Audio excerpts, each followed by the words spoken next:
우리 페이지 9페이지, 그 다음에 10페이지, 11페이지 이렇게 볼 겁니다. 오늘 좀 할 얘기가 많아요.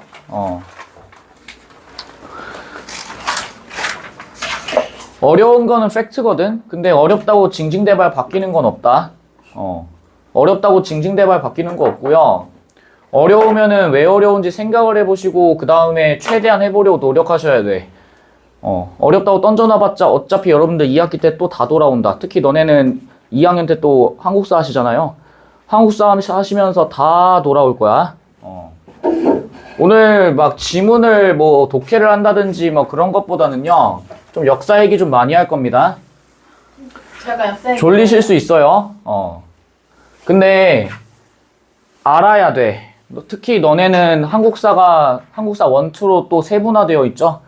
작년 수능 같은 경우에도 이미 한국사 관련된 문제가 나왔습니다. 국어에. 모르면은 알아가도록 하세요. 잘 봐. 제가 지금 여기다가 지도 그려놨죠. 여기 있는 게 한반도고요. 여기가 이제 중국, 그리고 여기가 일본입니다.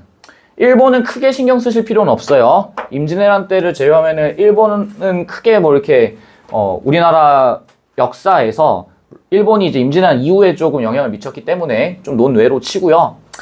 우리가 이제 주되게 볼 거는 여기 있는 동아시아, 동아시아에 관련해서 조금 이제 눈여겨 볼 겁니다.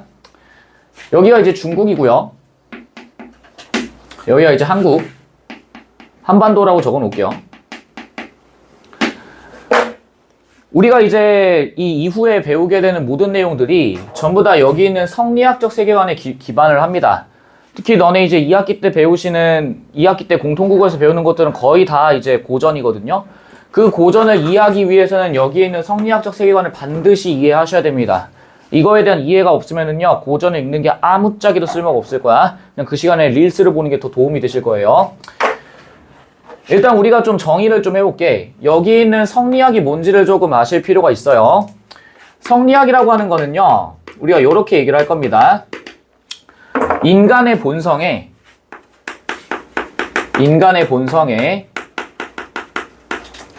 하늘의 이치가 내재되어 있다, 이렇게 얘기를 합니다.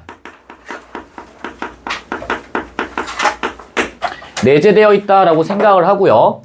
그래서 우리가 이 성리학을 통해서 하고 싶은 게 뭐냐면은요, 여기에 있는 하늘의 이치를 깨닫고자 하는 게 핵심적인 포인트가 되실 겁니다. 그렇지? 우리는 여기 있는 하늘의 이치를 이해하고 깨닫는 거예요.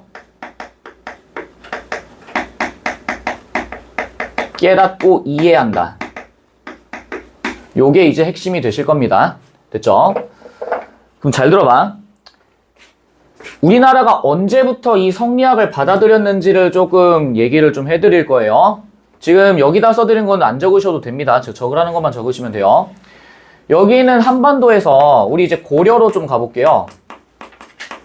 고려. 이 고려 말기로 좀 가보겠습니다. 고려 말. 이때 고려 말에 누가 이제 즉위를 하냐면은요, 공민왕이라고 하는 왕이 즉위를 합니다. 공민왕. 이때 당시에 우리 이제 한반도의 고려 같은 경우에는 누구의 이제 사실상의 지배하에 있었냐면요, 원나라의 지배하에 있었습니다. 여기 있는 원나라는 이제 몽골이라고 보통 얘기를 해요. 몽골 제국. 들어보신 적 있을 거야. 뭐 칭기즈칸이니 이런 사람들. 당시 이제 이 몽골 제국에 쿠빌라이 칸이 있었어요. 칸이라고 하는 것도 여러분들 조금 알고 계세요. 이제 칸이라고 하는 게 일종의 이제 왕과도 같은 존재인데 군주예요, 군주. 근데 여기는 이제 이 쿠빌라이 칸이 전 세계로 영향력을 확장을 합니다. 서쪽으로는 이제 튀르키예, 지금의 이제 옛날에 이제 터키라고 불렀죠. 터키, 그 다음에 뭐 이스라엘 동로마 제국까지 이제 영향력을 확장을 했고요. 그 다음에 여기는 원나라가 우리나라까지도 전부 다 영향력을 확대를 합니다. 근데 그 과정에서 여기 있는 원나라가 우리나라를 지배를 해요. 그래서 그 시기를 우리가 뭐라고 하냐면은 원간섭기라고 얘기를 합니다. 원간섭기. 근데 이 원간섭기 시기에 공민왕이 부임을 해요. 근데 이 공민왕 같은 경우에는 좀 참고사항 알고 계시면은 고려의 마지막 개혁군주다, 보통 이렇게들 얘기를 합니다. 근데 개혁을 이제 막 하려는 과정에서 어떤 문제들이 좀 발생을 하냐면은 공민왕의 어떤 의도와는 좀 다르게 여기 있는 고려가 워낙에 이제 불교로서 되게 좀 성장을 했던 국가였거든. 그래서 이 불교가 고려 말에 굉장히 조금 이제 불교의 폐단이라고 얘기를 하죠. 굉장히 좀 부패도 하고요. 팔관의 연등회 뭐 이런 것들 하면서 불교에서 하는 뭐 이제 행사들, 불교 행사들 그런 것들을 이제 성대하게 여는 거에 되게 포커싱이 맞춰진단 말이야. 그러다 보니까 여기 있는 고려 말의 사람들의 어떤 내면을 좀 들여다보시면은 특히 이제 당시 이제 사대부들의 얘기를 하죠. 신진사대부들. 그 사대부들 입장에서는 불교라고 하는 게 굉장히 사치에 가깝고 낭비를 이제 하는 그런 이제 종교로서 인식이 되는 거야. 그래서 당시 이 고려 말에 누가 있었냐면요. 너네 이성계 정도는 들어보신 적 있죠? 이성계조차도 안 들었다고 하면은 초등학교를 안 나온 거야. 태조예요. 이성계라고 하는 사람이 있었습니다. 여기 있는 이성계는요. 신진사대부예요. 신진사대부. 여기 있는 이성계 신진사대부. 말에서부터 느껴지시죠? 새로울 신자입니다. 새롭게 나아가자라고 하는 신진사대부의 이제 일원이었는데 여기 있는 이성계는요. 계속 고려에 대한 어떤 불만이 많았어. 특히 여기 있는 불교의 폐단에 대해서 지적을 하려고 했었지. 근데 여기에 있는 이성계가 있었을 당시에 이 원간섭기 시기에 안향이라고 하는 사람이 있었어요. 이 안향이라고 하는 사람이 원나라 유학을 갔었는데 이 원나라에서 이제 공부를 하다가 뭘 들여왔냐면은 성리학이라고 하는 거를 들여오게 됩니다. 성리학. 여기서 말하는 이 성리학이라고 하는 게 우리가 이제 이 이후에 계속해서 배우시게 될 그 성리학이에요. 이게 원래 이제 오리지널은 이제 유학인데 이따 좀 자세히 좀 설명을 드릴게요. 성리학이 뭔지에 대해서 얘기를 할 때. 이 성리학이라는 걸 탁 들여온 거야. 근데 들여왔는데 당시 이제 신진사대부를 필두로 한 여기 있는 이성계의 입장에서 와 정말 뉴 제너레이션 정말 신문물을 본 것 같이 이제 눈까지 살짝 돌아가기 시작하는 거예요. 이유가 뭐냐면은 계속해서 불교가 가지고 있었던 어떤 찝찝함, 불교가 이제 계속해서 돈을 써서 부처님한테 막 행사를 하고 하는 것들이 과연 이게 본질일까 하는 생각을 계속 하게 되는데 이성계가 딱 보니까 와 이거야말로 진정으로 우리나라가 새롭게 나아가야 될 방향성을 제시하고 있다라고 생각을 했던 거야. 그래서 여기 있는 성리학을 신진사대부들이 적극적으로 수용을 합니다. 그러면서 이제 신진사대부들을 중심으로 해서 새로운 어떤 나라를 만들어 가야 된다라고 하는 의식이 샘솟기 시작해요. 정확히 말하면은 고려를 멸망시키자 이런 게 아니었어. 고려를 멸망시키자는 게 아니라 고려를 조금 더 나은 나라로 만들자라고 했던 의미였던 거지. 그런데 당시 이제 이 이성계를 중심으로 해서 신진사대부들이 있었는데 너네 최영 장군 정도는 아니 혹시? 황금보기를 돌같이 하라. 몰라요? 내가 죽은 무덤에 풀 한 폭이 나지 않을 것이다. 그래서 이제 흙으로만 이제 무덤이 이제 있었다라고 얘기를 했는데 이 최영 장군의 밑에 아까 전에 제가 얘기했던 이성계가 있었습니다. 이 최영 장군의 밑에 이성계가 있었던 거야. 근데 여기 있는 이성계는 여기 위에서 들여왔던 무엇을 가지고 있니 지금? 성리학을 지금 믿고 있죠? 성리학에 대해서 굉장히 깊은 어떤 관심을 가지고 있었던 사람이었단 말이지. 근데 당시에 여기 있는 이 원나라가 이제 몽골 제국이었는데 이 몽골 제국이 결국엔 쇠퇴를 거듭해요. 그래서 결국엔 이 원나라가 멸망을 합니다. 원나라가 멸망하고 나서 어떤 나라가 세워지게 되냐면은 명나라가 세워지게 돼요. 이 명나라는 이제 1392년 이제 조선이 세워졌을 당시 그 이전부터 1361년부터 있었는데 1361년에 주원장이라고 하는 사람에 의해서 명나라가 이제 건국이 돼요. 그러면서 이 명나라가 꽤나 이제 오랜 시간 동안 버팁니다. 1600년대 말까지. 근데 이 명나라에서 이제 주원장이 건국을 하게 되는데 이 명나라가 계속해서 이제 영토를 확장해 나가고 있었단 말이야. 그래서 당시에 우리나라 고려 영토가 한 요 정도 됐었어요. 지금 현재 대한민국 영토, 대한민국의 한반도의 영토는 요 정도까지입니다. 약 요 정도의 이제 블랭크가 지금 발생을 하고 있죠. 여기 지역까지 이제 명나라가 다 차지를 했었는데 당시 이제 이 최영 장군이 뭐라고 얘기를 하냐면은 우리의 이제 이 잃어버린 땅, 당시에 이제 이 고려의 입장에서는 우리나라가 이제 다시 힘을 회복하기 위해서는 원간섭기도 끝났겠다. 이제 우리는 다시 영토를 수복해야 된다라고 주장을 해요. 그래서 여기에 이제 요동반도라고 하는 데가 있습니다. 랴오동반도, 료동반도 이렇게도 얘기하는데 이 최영 장군이 여기 있는 요동반도를 회복하러 간다, 수복하러 가야 된다라고 주장을 해요.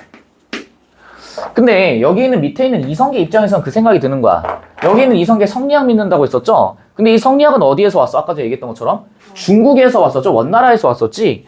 근데 생각해보니까 이 성리학의 어떤 입장에서 놓고 봤을 때 굳이 여기 있는 중국을 칠 필요가 있나 싶은 생각이 드는 거야. 그러면서 이성계가 뭘 주장하냐면은 칠불가론이라고 하는 걸 주장해요.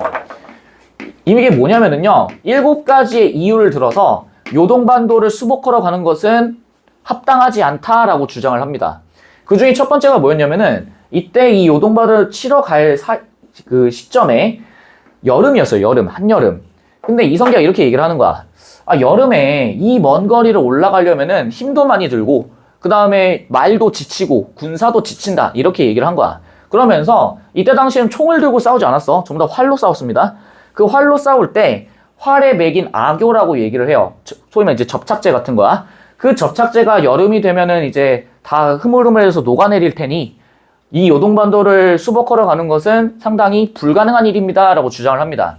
근데 여기는 최영이 이성계가 말한 걸 딱 듣고서 그래 이렇게 얘기하지 않습니다. 꺼져 이 새끼야 라고 얘기를 합니다. 그리고 최영 장군과 이성계가 이제 같이 올라가요. 그 과정에서 이쯤에 이제 위화도라고 하는 데가 있습니다. 이 위화도에서 이성계가 올라가다가 이건 조금 아닌 것 같은데 하면서 뭐해? Going back, 턴오버를 합니다. 돌아옵니다. 그걸 우린 뭐라 불러? 들어본 적 있을걸?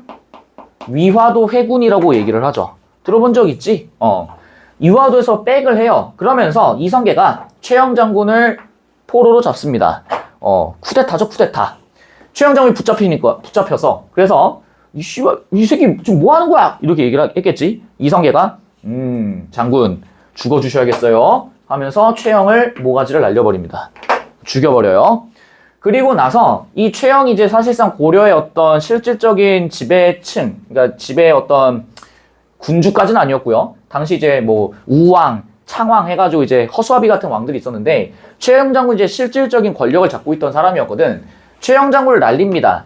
그리고 당시 이제 우왕, 창왕 이런 사람들 다 날려버려요. 그리고 나서 이성계가 권력을 차지하게 됩니다. 그리고 나서 이 고려라는 나라를 없애고 새로운 국가를 만들려고 해요. 근데 이 새로운 국가를 만드는 과정에서 이름을 지어야 될 거 아니니? 이름이 2가지의 후보군이 있었어요. 첫 번째가 뭐였냐면은 회령이라고 하는 국가가 있었고요. 두 번째가 우리가 알고 있는 조선이라고 하는 이름입니다. 근데 이때 당시 이제 나라 이름을 구할 때 지금처럼 무슨 뭐 카톡 단톡방에다가 야 이름 추천받는다 해가지고 추천받는 그런 시스템이 아니에요. 온 동네를 돌아다니면서 전국을 돌아다니면서 점쟁이들을 만나요. 당시 이제 파자점이라고 하는 게 있어. 한자의 이제 글자를 쪼개서 그걸로 이제 점을 치는 것들을 했거든. 그래서 그때 당시에 이제 좋은 어떤 이름을 추천을 받으니까 점쟁이가 회령이라고 하는 이름도 추천을 해주고요. 조선이라고 하는 이름도 추천을 해준 거야. 그런데 이제 당시 이제 조정, 이성계를 필두로 한 이제 그 밑에 사람들이 계속해서 이거 가지고 고민을 해요. 뭐가 좋지 이렇게 합니다. 그래서 이성계가 결국 누구한테 DM을 보내냐면요. 여기 있는 주원장한테 DM을 보냅니다. 인스타를 딱 켜가지고 DM 창에 딱 들어가요. 그래서 주원장한테 DM을 뭐라 보내냐면은 골라주세요 이렇게 얘기를 합니다. 회령이라는 이름과 조선이라는 나라 중에 어떤 게 새로운 국가로서 새 국가를 만드는데 더 적합하겠습니까? 라고 물어보니까 여기는 주원장이 조선으로 해라! 이렇게 된 거예요. 그래서 그때부터 이 새로운 국가 이름이 뭐가 되는 거야? 조선이 되는 겁니다. 근데 명이랑 이성계랑 친해요? 네. 일단 이따 얘기할 거예요. 야, 좀 들어줘. 네. 부탁이야. 네. 저도 다 머릿속에 생각이 있답니다. 조선이라는 국가가 만들어진다라고 얘기를 했었죠. 자, 근데 아까 전에 얘기했던 것처럼 여기는 이 성리학 있지? 우리가 이 성리학을 들여오면서부터 이 새로운 국가가 시작이 된다라고 얘기를 했었잖아. 그럼 우리가 이 성리학에 대해서 조금 이해를 하실 필요가 있어요. 지금 우리가 얘기한 거는 한반도의 역사에 대해서 좀 얘기를 해드린 거고, 그럼 저 성리학이라고 하는 도대체 어디서 시작이 됐는지를 좀 이해를 하실 필요가 있습니다. 가보시죠. 여기 있는 이 성리학의 어떤 시발점이라고 한다면은 유교부터 시작이에요. 다른 말로 이제 유학이라고도 얘기를 하고요. 그 유학을 믿는, 유학을 신봉하는 사람들 유가라고도 얘기를 합니다. 그 유학을 믿었던 사람 중에 너네도 이제 아무리 너네가 아무것도 모른다고 해도 요 정도 사람은 알 겁니다. 공자라고 하는 사람과 맹자라고 하는 사람, 요 두 사람 정도는 아마 아실 거예요. 살면서 공자 맹자도 못 들어봤다고 한다면은 좀 문제가 있는 거야. 아무튼 여기에 있는 이 공자와 맹자라고 하는 사람들이 있는데, 이 사람들이 이제 언제 처음 등장? 춘추전국 시대부터 이제 시작을 했는데 그건 너무 딥하니까 빼고. 아무튼 이때 이제 이 사람들이 이 유교, 유학을 창시를 하고 그 다음에 이제 어떤 대가리로서 이제 사상을 전개해 나가는데, 당시 이제 이 유교, 유학, 유가 사상이 등장했던 이유가 뭐였냐면요. 굉장히 당시 중국이 혼란한 상황이었어. 혼란기였어요. 너네 진시황제는 아니 혹시? 시황제 아세요? 진시황? shit the fuck. 이 혼란기가 어떤 상황이냐면 진나라 멸망 이후야. 만리장성 정도는 알죠? 제발 그만 좀 몰라봐. 만리장성 정도는 알자 우리. 중국에서 이제 그 오랑캐들을 막기 위해서 진시황제가 만들어낸 이제 그 성벽, 이제 장성이죠. 긴 성인데, 당시 이제 이 혼란기 상황에 23학년도 수능이에요. 이때 당시 이제 진나라가 멸망하고 나서 사회가 굉장히 혼란스럽습니다. 너희도 생각해봐. 대통령 한 번만 바뀌어도 세상이 굉장히 혼란스럽잖아요. 앞으로 어떤 정책을 할까? 그 다음에 대통령 선거를 하는 과정에서도 누가 이제 유력 후보일까 하면서부터 막 혼란스럽잖아. 이때는 아예 나라가 망했어요. 생각을 해봐. 나라가 망했다라는 게 지금 너희는 이해하지 못하지. 너네 일제강점기 정도는 들어보셨죠? 일제강점기의 의미가 뭐야? 조선으로 끝났던, 정확히는 대한제국으로 끝났던 그 나라가 끝이 나버리고 고종 황제가 폐위돼버리고 일본이 우리나라를 먹었다고 멍 때리지만 죽여버릴 거니까, 새로운 어떤 통치체제가 등장하게 되면서 우리가 이제 믿고 따랐던 왕이라고 하는 존재가 하루아침에 사라져버린 겁니다. 그러면서 당연히 사람들은 혼란스럽겠지? 이때도 마찬가지예요. 혼란스럽기 짝이 없습니다. 그래서 이 혼란을 어떤 식으로 수습을 할 건지가 굉장한 어떤 관심사였어요. 이걸 어떻게 수습해야 될까? 그러면서 등장했던 게 여기 있는 유학, 유교였는데, 제가 이제 간단하게 좀 그려드릴게요. 이거는 이미 교재에도 적혀져 있습니다. 여러분들 필기하지 말라고. 당시 사람들의 머릿속에는 뭐가 있었냐면요. 하늘이라고 하는 존재가 머릿속에 들어가 있었어. 이 하늘이라고 하는 존재는 너네가 지금 보고 있는 하늘과는 좀 다른 의미예요. 이 하늘로부터 모든 것들이 시작됐다라고 생각을 한 겁니다. 구석기, 신석기, 청동기 들어는 보셨을 거야. 그 시기를 지나면서 사람들이 어떤 자연현상, 그 다음에 사람이 태어나고 죽고 하는 그런 모든 것들을 전부 다 누가 담당했다라고 생각한 거야? 하늘이 담당했다라고 생각을 한 거예요. 너네 어르신이 돌아가셨다라는 표현 들어보신 적 있니? 그 돌아가셨다를 한자로 쓰면 뭐냐면요. 소천이에요, 소천. 그 소천이 뭐냐면은 하늘로 돌아가셨다 이런 얘기입니다. 이해되니? 소천했다, 하늘로 돌아가셨다 이런 얘기야. 그 다음에 너네 그런 거 들어본 적 있지? 하늘 아래 한 점 부끄럼 없이 이런 얘기 들어보신 적 있죠? 그 말은 뭐예요? 나는 뭐하다? 떳떳하다라는 얘기지. 맞아? 그런 것들이 전부 다 이제 이 하늘이라고 하는 존재에서 시작이 된 거예요. 또 한 가지, 당시 사람들이 하늘에서 천둥번개가 쳐. 얼마 전에도 한번 쳤잖아요, 천둥번개. 그 천둥번개가 치는 걸 지금은 알아. 양전하, 음전하가 충돌해가지고 전자기적인 어떤 현상에 의해서 번개가 발생하고, 이 번개는 빛이고, 이 빛은 하루에 1초 만에 지구 10바퀴를 돌고 막 이런 것들 다 알고 있어요. 근데 당시 사람들은 그런 걸 모릅니다. 이해되니? 그래서 족장이나 부족장 아니면은 갑자기 나무가 번개에 맞아가지고 쩌저적 갈라지고, 그 다음에 지나가다가 번개 맞고 으윽 하면서 쓰러지고 하는 그런 모든 것들, 그런 것들을 전부 다 뭐라 얘기한 거야? 하늘이 노했다라고 얘기를 한 거예요. 이해되니? 그래서 당시 이제 구석기, 신석기 때 이제 족장들, 청동기 시대 때 족장들은 하늘에서 비가 미치게 쏟아져. 사람들 죽어나가. 그럼 뭐해? 하늘에 대해서 뭘 올려요? 치성을 드립니다. 이래? 그래서 신이시여, 그 다음에 하늘이시여, 제발 이 노여움을 거두시고 저희에게 평온을 가져다 주소서, 이렇게 했다고. 왜 그렇게 한 거야? 자기 인간들이 할 수 있는 방법이 없어요. 이해되니? 그래서 자신들의 간절함을 어디에 투영시키는 거야? 하늘에 투영을 시키는 겁니다. 이해되시겠어요? 그래서 우리가 이제 이 하늘로부터, 이 하늘이 무엇을 만드냐면요. 자연이라고 하는 거를 만듭니다. 이 자연의 의미를 무조건 기억을 하셔야 돼요. 여기에 있는 자연은 뭐냐면요. 원래 있던 겁니다. 원래부터 있던 것. 잘 들어봐. 너네 이제 신문기사 이런 거 보실 때 어떤 대통령들이 이제 퇴임을 하고 나서 퇴임하고 이제 자기 고향으로 내려가는 경우가 많아요. 그래서 신문기사 같은 걸 보면 뭐라 적혀져 있냐면은 뭐 예시로 문재인 대통령을 좀 예시로 들어볼게. 문재인 대통령이 퇴임하고 나서 자기 나라로 돌아갔단 말이야. 그럼 신문기사 헤드라인이 뭐라고 뽑혀 있냐면은요. 문재인 대통령 자연으로 돌아가다 내지는 자연인이 되다 이렇게 적어놔요. 근데 너네들 이제 막 자연으로 돌아갔다 자연이 됐다면 약간 그 저기 베어 그리스 마냥 산삼 뜯어먹고 막 뱀을 먹으면서 훌륭한 단백질원이죠 막 이럴 것 같잖아요. 그 얘기가 아니야. 문재인 대통령이 자연으로 돌아갔다는 얘기는 무슨 얘기야? 원래 살던 곳으로 돌아갔다 이 얘기입니다. 원래 태어났던 곳으로 돌아갔다 이런 얘기야. 그게 고향인 거예요. 그게 고향인 거예요. 이해돼? 그래서 여기에 있는 자연 또 한 가지 있어요. 야, 말 좀 자연스럽게 해봐. 자연스럽게 행동해봐. 거기서 자연이 네이처는 아니죠? 그 자연은 뭐예요? 원래 하던 대로 해 이런 얘기야. 이해돼? 야, 자연스럽게 좀 웃어봐. 인위적으로 웃어보면 뭐야? 이런 거잖아. 자연스럽게 웃는 거 뭐예요? 뭐 이런 것들이잖아요. 이게 또 너무 부자연스러운데? 그래서 원래 하던 대로 굴어. 그게 자연이고 그 자연스럽지 않다라는 걸 뭐라 해? 부자연스럽다 이렇게 얘기를 하는 거지. 이해돼? 그러면 봐봐. 원래 있던 게 뭐냐라고 생각을 한다면은 너네 이런 얘기를 들어볼게. 내가 이제 어렸을 때 내가 살던 할아버지 댁에 뭐가 있으면 동백나무가 있었어요. 엄청 큰 동백나무 있었어. 근데 그 동백나무가 내가 이제 할아버지한테 여쭤봤어. 할아버지 이거 언제부터 있던 거예요? 이렇게 물어봤어. 근데 할아버지도 잘 모르시겠대. 그래요? 알겠습니다. 하고서 내가 그럴 리는 없겠지만 타임머신을 타고 할아버지의 증조 할머니를 만나러 가요. 타임머신 타고 타고 갑니다. 증조 할머니요. 안녕하세요, 증조 할머니.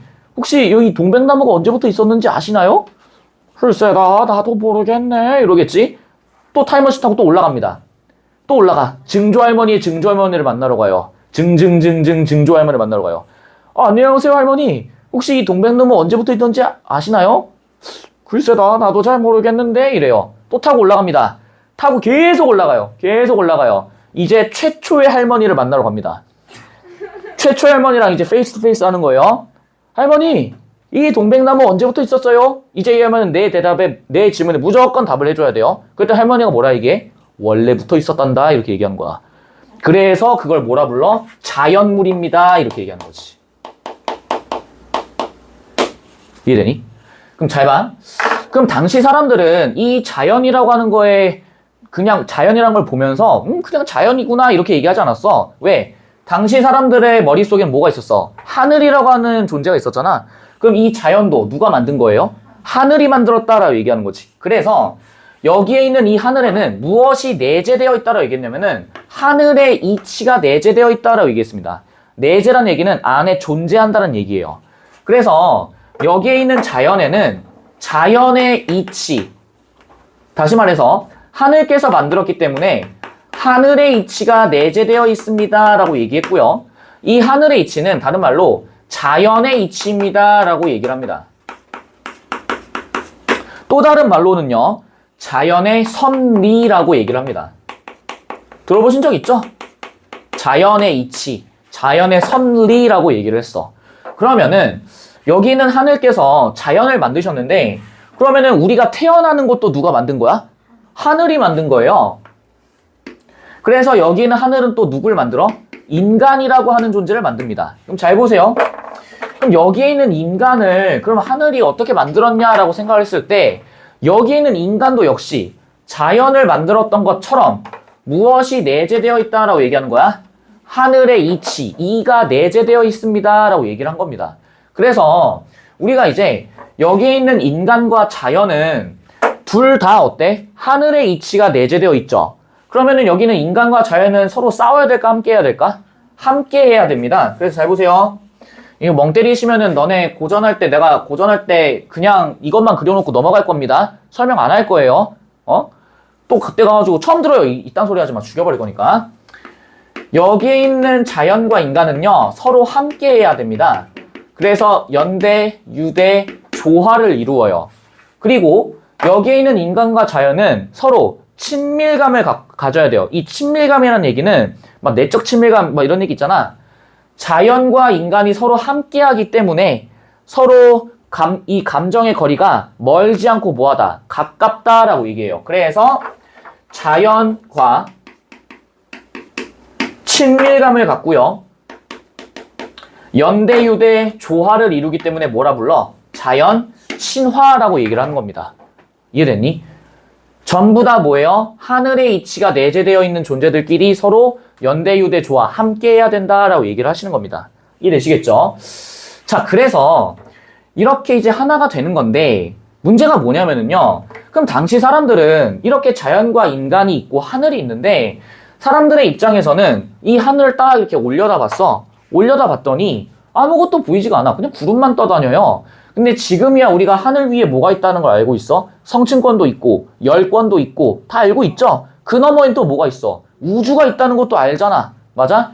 오존층도 있고 뭐 알잖아요? 근데 이때 당시 사람들 입장에서는 그런 게 잘 와닿지가 않습니다. 그런 있는 줄도 몰라요.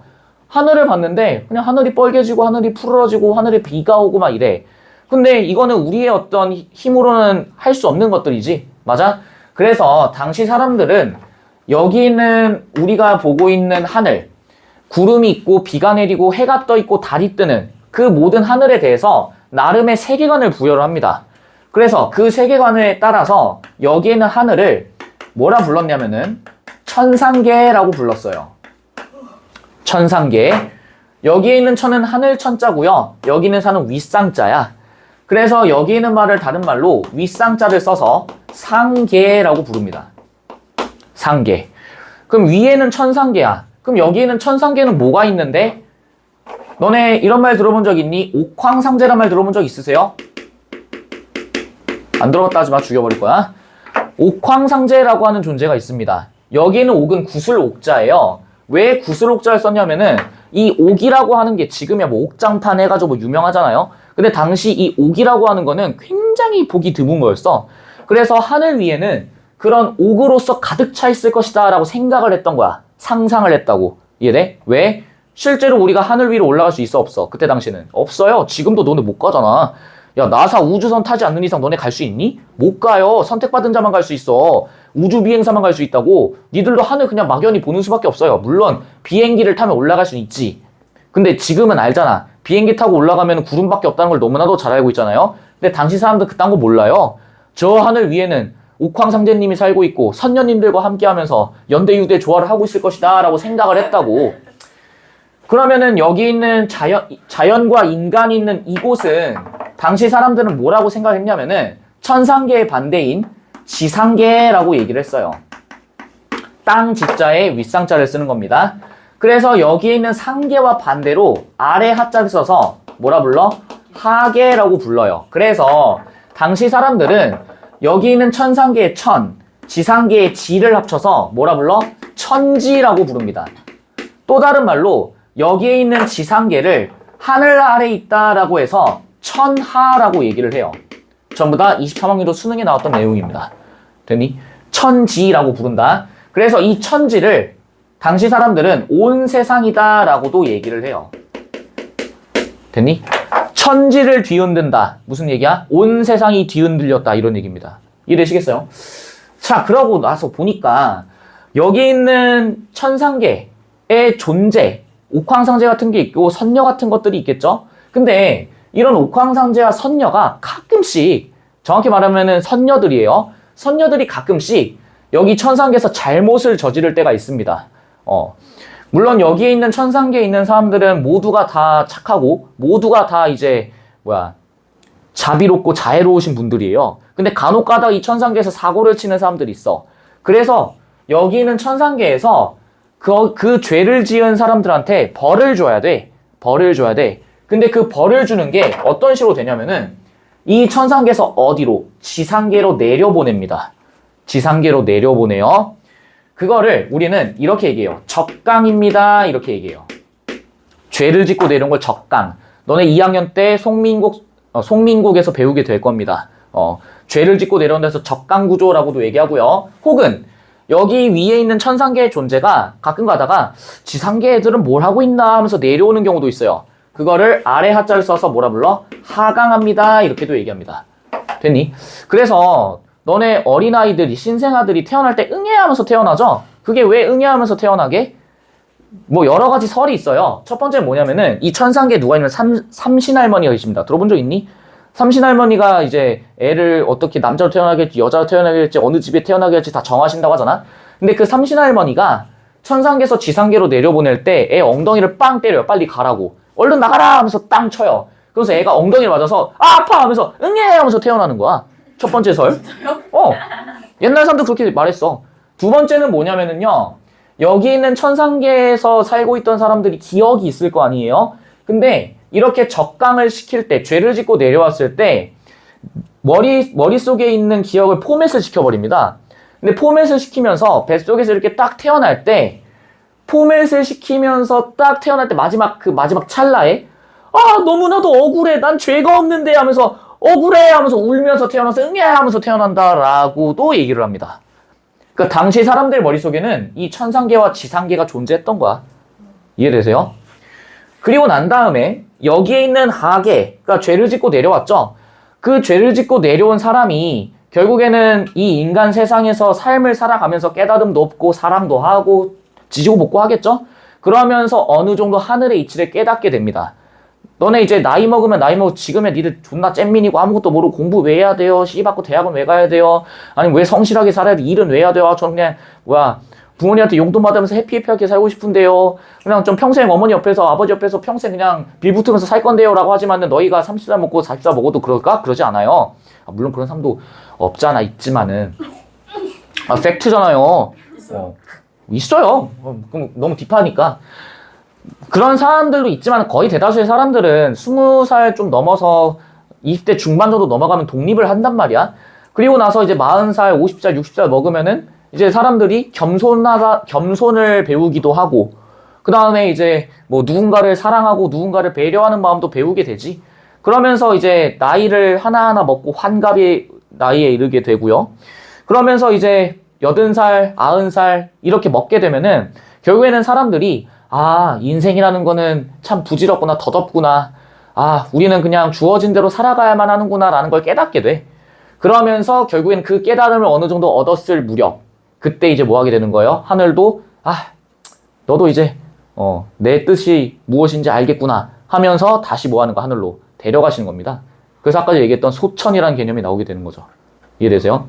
그래서 지천명이라고 하는 우리나라 말이 있어요. 80살. 그 무렵이 되면은 하늘의 명을 안다. 지천명이라고 얘기를 합니다. 아마 80살인지 90살인지 정확히 기억 안 나는데 그 나이 때쯤 되면은 여기 이제 지상계에 내려오신 사람도 하늘의 명을 깨닫는다라고 해서 지천명. 그리고 그 나이쯤 되면은 사람들이 뭐라 해? 천수를 누리고 하늘로 올라갔다 이렇게 얘기하죠. 하늘이 부여하신 목숨에 따라 살고 돌아갔다. 이렇게 얘기를 합니다. 그래서 여기 있는 하계에서 상계로 올라갈 때 하늘로 올라갔다라고도 얘기를 하고요. 이렇게도 얘기합니다. 문학에서는 보통 초월을 했다라고 얘기를 해요. 그래서 여기 있는 인간, 지상계를 뭐라고 얘기를 했냐면요. 당시 사람들은 정말로 혼란스럽고 정말로 이 인간들이 와가지고 자기네들 먹고 살아보겠다고 막 아둥바둥하고 있는 그 모습을 일컬어서 속세라고 불렀습니다. 속세. 그리고 또 다른 말로 한 치 앞도 내다볼 수 없는 붉은 먼지가 가득한 곳이다라고 해서 얘를 다른 말로는 홍진이라고 얘기를 했어요. 붉을 홍자에 먼지 진자를 써서 홍진. 이해되니? 그래서 여기에 있는 지상계에 있는 사람들이 결국에는 나중 가면은 이 천상계로 다시 돌아오게 되잖아. 그래서 속세에서 벗어나자. 그래서 우리가 이거를 탈속적입니다. 이렇게도 얘기를 합니다. 또 다른 말로는 여기에 있는 초와 탈을 붙여서 초탈적 세계 이렇게도 불러요. 2018년도 수능 조지훈의 승무에서 출제된 적이 있습니다. 초탈적 세계를 지향한다. 이렇게 출제가 되었어요. 아무튼 그러면은 여기에 있는 인간은 나이를 먹으면서 결국에는 하늘의 이치를 어느 정도, 하늘의 명을 어느 정도 알게 되는데 당시 너네 생각해봐. 조선시대 사람들의 평균 수명이 60이 채 안 됐습니다. 너네 왜 환갑잔치 하는 줄 알아요? 환갑잔치 왜 하게? 옛날에는 되기도 그쵸. 60 먹기도 어려워요. 그래서 환갑 잔치를 하는 거야. 이해돼? 근데 내가 얘기했지. 80살이 됐을 때 지천명, 하늘의 명을 깨닫는다고 했었잖아. 그러면 그 나이가 먹기 전까지는 하늘의 명을 알 수 있어, 없어요? 없어요. 그럼 왜 사람들은 하늘의 명을 깨닫기 위해 그렇게 부단히 노력을 했던 걸까? 여기에 있는 하늘께서 인간을 만드실 때 인간한테 무엇을 부여한다 했었어? 이치를 부여한다라고 얘기를 했었죠. 이 이치를요, 우리가 뭐라고 얘기를 하냐면요, 천도라고 얘기를 합니다. 하늘이 부여하신 도리, 다른 말로 도라고도 얘기를 해요. 이해되세요? 도. 자, 근데 여기에 있는 천도를 부여받고 또 천명, 아까 지천명이라고도 얘기를 했었죠. 이 천명도 부여를 받게 되는데, 그럼 우리 인간은 이 하늘의 이치, 왜 하늘께서 나를 만들었는가? 나는 그러면은 지상계에 내려와서 어떻게 살아가야 하는가를 계속 연구하고 이해하려고 했다는 거야. 그래서 아까 얘기했었죠. 여기 인간의 본성에 무엇이 이치가 내재되어 있어? 하늘의 이치가 내재되어 있다며. 그래서 우리가 나라고 하는 존재는 하늘의 이치가 내재되어 있기 때문에 이거를 뭐 해야만 해? 이해를 하고 받아들여야만 해 라고 생각을 했던 거야. 이해돼? 그래서 사람들이 그 성리학, 여기서 얘기하는 유학, 유교 있죠? 이거를 깨닫기 위해서 그렇게나 부단히 노력한 거야. 그거를 이 속세 속에서 성리학의 이치를 깨닫고 성리학에서 얘기하는 하늘의 이치를 깨닫는 그 일련의 과정을 우리가 뭐라 불러? 수양을 합니다 라고 얘기를 합니다. 이것도 역시 23학년도 수능 23학년도 9월 모의평가에 출제가 됐어요. 그럼 그런 수양을 해. 그럼 봐봐. 이런 하늘과 자연과 인간이 있었을 때 하늘의 이치가 좀 더 내재되어 있다고 얘기했었잖아요. 근데 하늘과 자연, 인간이 각각 그냥 따로 각계전투하면서 따로따로 움직이는 게 아니야. 전부 다 하늘의 이치가 내재되어 있으니까 얘들도 이 통째로 다 뭐 해야 돼? 연대유대, 조화를 이루어야 되죠? 나름의 작동 원리가 있다라고 판단을 한 겁니다. 뭐냐면은 인간이 생각을 하고 심장이 뛰고 하는 그 모든 것들을 전부 다 이렇게 얘기를 했어요. 기라고 얘기를 했습니다. 기가 허하다, 기빨린다, 기가 짓눌린다, 기세가 높다. 들어보신 적 있죠? 전부 다 이 기예요. 공기, 뭐예요? 빌공자의 기야. 지금 우리가 눈에 차 있죠? 산소, 뭐 이산화탄소 다 차 있지? 그 모든 것들을 다 뭐라 얘기한 거야? 공기라고 얘기를 한 거예요. 이해되니? 18학년도 수능에 나왔습니다. 이기론. 아무튼 그런 식으로 하늘과 자연과 인간이 있었을 때 이런 것들을 통해서 결국에는 수양을 거듭해야 되고 이 수양은 곧 하늘의 이치를 깨닫기 위함이다. 하늘의 이치를 깨닫기 위함이고요. 최종적으로는 이 하늘의 이치를 깨달음으로써 어디로까지 나아가려고 했냐면요. 성인이라고 하는 것까지 나가려고 했어. 여기서 성은 뭐냐면요. Holy, Saint의 의미야. 너네 Holy Jesus 들어본 적 있니? Holy shit. Holy shit 들어본 적 있죠? 성스럽다, 성스럽다. 그럼 왜 여기서 성스럽다라는 이름을 붙인 걸까? 하늘의 이치를 뭐 했기 때문에? 깨달았기 때문에. 지천명을 알았기 때문에 성인이다라고 얘기를 한 거예요. 근데 잘 들어봐. 여기까지 가기가 어때요? 어렵죠? 그런데 당시 사람들은 이 성인의 자리에까지 올라간 사람을 얘기를 합니다. 유학에서 딱 한 사람이 존재해요. 그 사람이 뭐야? 여기 있는 공자입니다. 공자. 이 공자는 유학을 뭐 했어? 창시했죠? 그리고 내가 지금 얘기한 요거 있죠? 이거에 대해서 정리를 한 거야. 최초로. 이해되세요? 최초로. 그래서 이 공자를 뭐라 불러? 성인이라고 부르는 겁니다. 이해되시겠죠? 즉 하늘의 이치를 깨달은 사람이야. 이해됐니? 자, 그리고 나서 이런 어떤 메커니즘 속에서 굴러가게 될 텐데 이 성리학이 정확히 하면 이 유학이라고 하는 게 시기가 조금 지납니다. 춘추전국시대 BC 100년을 지나 남송시대로 오게 됩니다. 송나라예요. 정확히는 송나라고요. 남송시대로 오게 돼요. 여기 있는 송나라, 제가 아까 얘기했던 여기 원나라 있죠? 이 원나라가 점차 세력을 확장하던 시기였습니다. 이 원나라 아까 얘기했었지. 동쪽으로는 우리나라까지 왔고요. 일본도 건너가려다 한번 실패해. 왼쪽으로는 저기 튀르키예까지 전부 다 점령했다고 얘기했었죠. 당연히 여기 있는 송나라 남송도 어때? 원나라한테 두들겨 맞습니다. 두들겨 맞아요. 그러면서 당연히 여기 있는 송나라도 어때? 아까 내가 진나라 때 얘기했던 나라가 멸망했던 그 시기와 거의 유사하게 혼란이 찾아오기 시작합니다. 너네 생각해봐. 지금 너네 이러고 있는데 갑자기 북한이 쳐들어온다고 생각해보세요. 그러면서 계속 막 약탈해가. 저기 범계 행컵 가가지고 갑자기 막 가지고 있는 식자재 다 털어가 막. 옆에 편의점 가가지고 편의점 편털해가지고 차에다 싣고 막 간다고 생각해보세요. 얼마나 혼란스러워. 나라가 아직 멸망까지는 아닌데 지속적으로 계속 약탈을 당하고 있는 거야. 이해되니? 그럼 당연히 혼란스럽겠지? 그래서 이때 남송에 누가 있었냐면요. 이 사람도 중요해요. 주희라고 하는 사람이 있었습니다. 주희라고 하는 사람이 있었어요. 근데 이 주희라는 사람이 이 혼란기를 뭐 해야 돼? 수습을 해야 됩니다. 얘도 똑같아요. 이 혼란기를 뭐 하고 싶어 해? 수습을 하고 싶어 해요. 그래서 이 유학이라고 하는 거에 대해서 좀 딥하게 연구를 좀 한 겁니다. 연구를 해보니까 이런 어떤 좋은 어떤 메커니즘 속에서 이 혼란기를 수습하기 위해서는 누구의 힘이 강해야 돼? 임금의 힘이 강해야 된다라고 주장을 한 거예요. 지금으로 따지면 대통령의 힘이 뭐 해야 된다? 강해야 된다라고 얘기를 한 겁니다. 그래서 당시 주희는 이 중앙집권, 정확히는 이제 왕한석 때부터였는데 이 중앙집권 체제를 강화해서 사람들이 그 중앙집권 체제에 녹아들고 황제의 말을 잘 듣는 그런 어떤 시대를 꿈꿨다 이런 얘기야. 그래서 여기 있는 주희가 이 유학을 이렇게 정리되어 있는 거를 첨언을 조금씩 합니다. 그리고 각주를 달고 해석을 해요. 그러면서 최종적으로는 이 주희에 의해서 뭐가 완성이 된다? 성리학이라고 하는 학문이 완성이 된다 이런 얘기입니다. 이해됐니? 그래서 여기 있는 성리학을 집대성했잖니?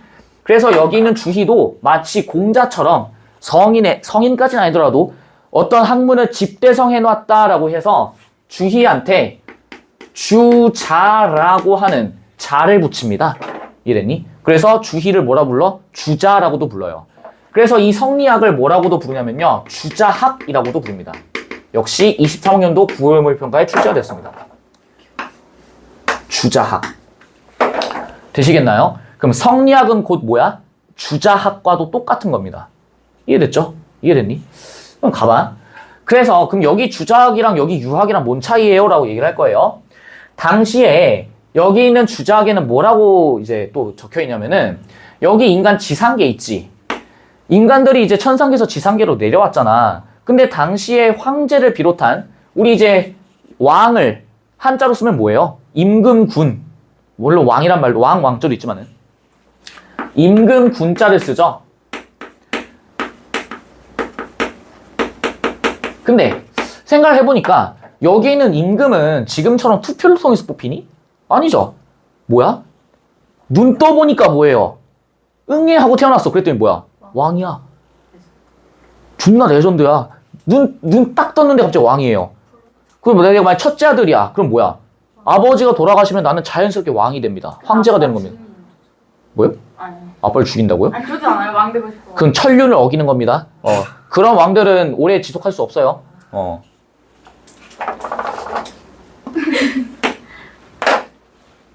자식이 부모를 죽이는 그건 천륜을 지는 거야. 하늘을 지는 거예요. 야, 그런 왕이 즉위한다 쳐봐. 백성들의 지지를 받겠니? 절대 못 받아요. 그래 망해요. 아무튼 여기 있는 임금은 태어나자마자 왕이 됐고, 그리고 이 왕은 나라를 뭐해? 통치하죠. 백성들은 그 왕이 누구인지 뭔지 신경 쓰지 않아. 신경 쓰지도 못해. 왜? 여기에 있는 임금은 누가 부여한 거야? 하늘이 내린 겁니다. 하늘이 다이렉트로 내렸고 그 하늘이 내린 임금에 의해 백성들이 통치가 돼. 그럼 여기에 있는 임금을 당시 사람들은 뭐라 생각했냐? 하늘의 이치를 이미 깨달은 사람이다라고 생각한 거예요. 여기는 임금이 곧 뭐야? 하늘이야. 이해되니? 그래서 임금을 마치 뭐처럼 취급해? 하늘인 것처럼 취급을 하는 겁니다. 이해되시겠죠? 그래서 역시 여기는 임금군에다가도 역시 뭘 붙이는 거야? 자를 붙여서 아들 자자를 붙여서 뭐라 불러? 군자라고 부르는 겁니다. 그리고 여기는 성인과 합쳐서 뭐라 불러? 성인군자라고도 얘기를 한 겁니다. 이해됐니? 그래서 여기 당시 사람들은 임금한테 최대한 뭐 해야 돼? 가까이 가야 돼. 왜? 나는 때려 죽여도 하늘로는 못 가. 천상계로는 못 가. 죽기 전까지는. 그러면은 나는 뭐 해야 될까? 수양을 통해서 성인이 돼야 되는데 그 과정이 매우 고돼. 그런데 내가 만약에 임금님 곁에서 임금님을 보좌하고 보필하면서 임금님이 하고자 하는 정책을 시행하고 임금님을 보살펴. 그럼 그건 곧 누구를 보살피는 거야? 하늘을 보살피는 거죠. 그래서 당시 사대부들, 양반들이 과거 시험을 통해 누구한테 가려고 하는 거야? 하늘, 즉 임금한테 가까이 가려고 했던 거야. 그래서 과거 시험을 그렇게나 열심히 공부한 거예요. 그리고 그 과거 시험을 공부하는 과목이 뭐야? 여기 있는 성리학이었다 이런 얘기입니다. 이해가 되세요? 이렇게 지금 되는 겁니다. 화장실 가고 싶어요. 저도 시끄러워요. 아직 더 해야 돼. 기다려. 기다려 좀. 아직 말 안 끝났어. 지를 것 같아. 보세요. 그러면 저기 나와 있는 성리학의 원리가 언제? 조선으로 들어와서 이 조선이 최종적으로는 이 조선이라고 하는 나라가 최종적으로는 무엇의 가치를 갖게 된다? 성리학의 가치를 띠고 나라를 꾸려나간다 이런 얘기입니다. 아까 얘기했죠. 원나라가 망하고 다음에 누가? 명나라가 나오게 된다고 얘기했었죠. 역시 원나라, 명나라를 지나면서도 이 성리학의 가치는 훼손되지 않습니다. 이 성리학은 나라를 통치하는 가장 좋은 이유야. 뭐 때문에? 중앙 집권 체제를 강화할 수 있기 때문에. 이해됐니? 그래서 이때 성리학에서 나왔던 게 뭐야? 사서오경 그리고 소학이라고 하는 것도 나오게 돼요. 그래서 너네 그런 거 들어본 적 있지? 부부유별, 그 다음에 뭐 부모와 자식지간에 뭐 의의가 있어야 되고 임금과 신하 간에 의리가 있어야 되고 부모님한테 효도를 해야 되고 그 정도는 알잖아. 부모한테 효도를 해야 된다.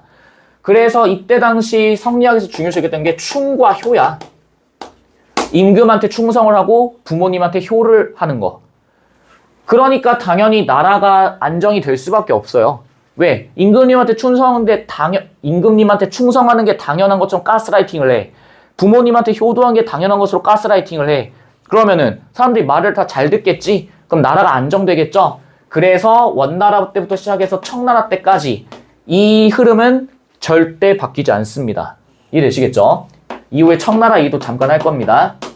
아무튼 그래서 명나라가 성리학을 중심으로 하고 있기 때문에 당연히 조선 입장에서도 어때야 돼요? 이 명나라를 따라야겠지. 왜? 서로 같은 이념을 공유하고 있잖아. 그래서 명나라와 조선은 깐부가 됩니다. 그리고 여기는 명나라와 조선은 더 나아가면은 임금과 신하 관계로까지 가요. 그래서 여기는 명나라가 야 너네 성리학 좀 아는구나. 좀 배운 놈들이네. 그래서 내가 너희 인정해 줄게 하면서 책봉을 해줘요. 오피셜 파트너로 인정을 해줍니다. 이제부터 우리 깐부 We are the world. 우리 이제 함께 하는 거야.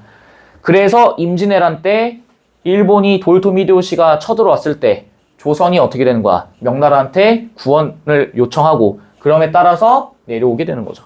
이해되시겠죠? 맞아 좀 볼까? 일본이 제가 아까 얘기했죠? 18학년도 6월 평가에 나왔다고? 보세요. 18번 봐. 율곡은요. 수기를 위한 수양론과 치인을 위한 경세론이라고 나와 있어요. 수기, 스스로를 수양한다 이런 얘기입니다. 치인, 사람을 통치하다 이런 얘기예요. 머리 써야 돼. 그럼 수양론은 스스로가 뭐 하는 거? 수양하는 거. 경세론은 사람들을 뭐 하는 거? 통치하는 거. 그거를 전개하는데 그 바탕은 만물을 여기 뭐라 나와? 이와 기로 설명하는 이기론. 얘기했었죠? 여기는 뭐? 이와 기. 합쳐서 뭐라 부른다? 이기론이라고 부른다고. 알고 계시라고요. 존재론의 측면에서 율곡은 이를 형체도 없고 시간과 공간의 제약을 받지 않고요. 존재하는 만물의 법칙, 만물이란 얘기도 중요합니다. 1만 만자의 물건 물자예요.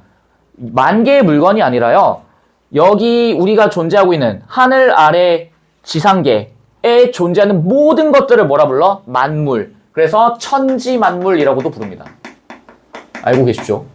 적지는 마. 그거의 법칙이자 원리래. 여기 봐봐. 뭐라 나와 있어? 형체도. 깜짝이야. 고개 좀 숙여 들어올래?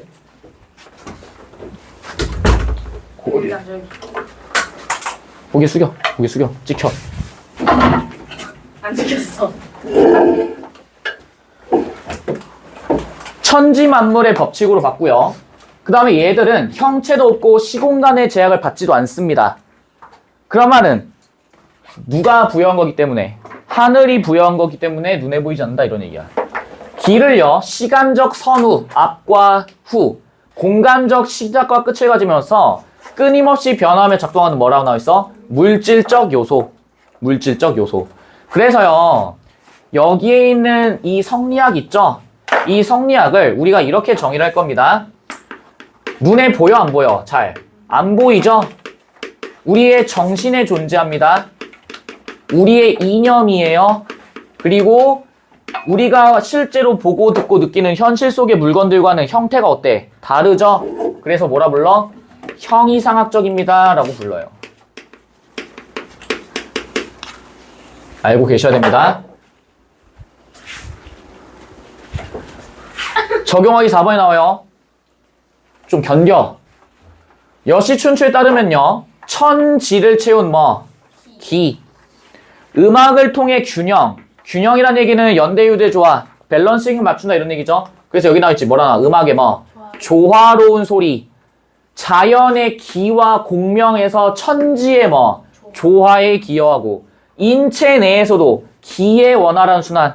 심장이 뛰고 피가 도는 모든 것들. 노자에서의 도는 천도겠죠. 만물 생성의 근원으로 묘사됩니다. 도를 천지만물의 존재와 본질의 근거라고 봤대. 천지만물 또 나오죠. 하늘 아래에 존재하는 모든 것들. 책 보지 마. 그냥 이거 봐. 뒤적거리지 말고. 본질의 근거라고 본 한비자의 이해도 이와 다르지 않습니다. 그는 자연 떴죠? 하늘이 만든 모든 것, 원래부터 있던 것, 인간사회, 두 글자, 속세, 모든 현상은 도의 영향을 받지 않을 수 없다. 무슨 얘기야? 영향을 받습니다. 하늘의 영향을 받습니다. 인간사회의 일은 도에 따라 제대로 행했는가의 여부, 하늘의 이치에 따라 제대로 행했는가, 그렇지 않았는가에 따라 성패, 성공과 실패가 드러난다. 여기까지가 성리학입니다. 잠깐 끊었다 갈게요. 그다음